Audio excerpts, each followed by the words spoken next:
लक्षाधिक टंकार सागवान काठ सहित गोटे कटा मेसीन जबत और जड़े गिरफ। जुआर मुई ऋतुर आपण मान न्यूज़ 26 को स्वागत। नुआपड़ा जिला खड़िया रेंज डिविजन एसीएफ मोहम्मद सालुहंक नेतृत्व में सीनापाली रेंज अधीनस्थ आईसीडीएस ऑफिस पछपट एक घरे बेआईन भाव में सागवान काठरे फर्निचर निर्माण चली बेले वन विभाग चढ़ाऊ कर लक्षाधिक टंकार सागवान काठ जबत कर सूचना अनुसार एठार अनेक दिन हेब बेआईन भाव सागवान काठ फर्निचर सामग्री तैयारी कर बिक्री होता।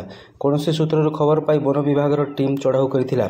एही घटना संपृक्त जनक गिरफ कर गिरफ व्यक्ति जनक है सीनापाली ग्रामर लिंगराज मेहर पिता शंकर मेहर बोली जमापड़ी। यही चढ़ाऊ खड़ियाल वनांचल कर्मचारी खगेश्वर माझी, सुदामबाग, पूर्णचंद्र नायक, कंदर्प सुनानी, सीनापाली वनांचल अधिकारी जयदेव माझी, वन कर्मचारी रंजन कुमार साहू, रमारंजन राउत, चूड़ानाथ सराफ, कोमना वनांचल कर्मचारी घनश्याम सबर, गोपाल महानंद, समीर कांत ठाकुर, नुआपड़ा वनांचल कर्मचारी दुर्योधन प्रसाद दीक्षित, टिकेलाल सबर, सचिदानंद साहू, सुनील निहाल, रेंजर समस्त कर्मचारी सामिल होते। यही मिलित चढ़ाऊ संपृक्त व्यक्ति दुई ट्रिप ट्रैक्टर बोझे सागवान काठ, गोटे लैपटॉप, गोटे कटा मेसीन मूल्य 7,11,000 बोली जमापड़ी और जबत कर सागवान काठर अनुमानिक मूल्य 10 लाख टंकार ऊर्ध्व बोली अनुमान कर। आसतु एने एसीएफ मोहम्मद सालेहा कौन कहते ट्रैक्टर सीधा प्रतिक्रिया नेबार।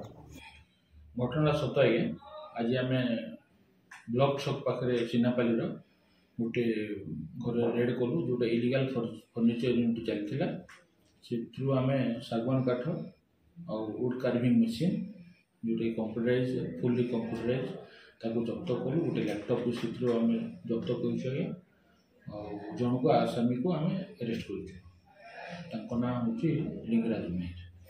सर मशीन आर काट केते अनुमान टंका ही पारे सर? लक्षाधिक टंका है सर कहीं मेसीनटा ही 6 लाख खंडे पड़ुछ। आर के अरेस्ट हमार अच्छी था सर? बर्तमान इन्वेस्टिगेशन स्टेज अच्छी बाहरी पारती जना पड़े।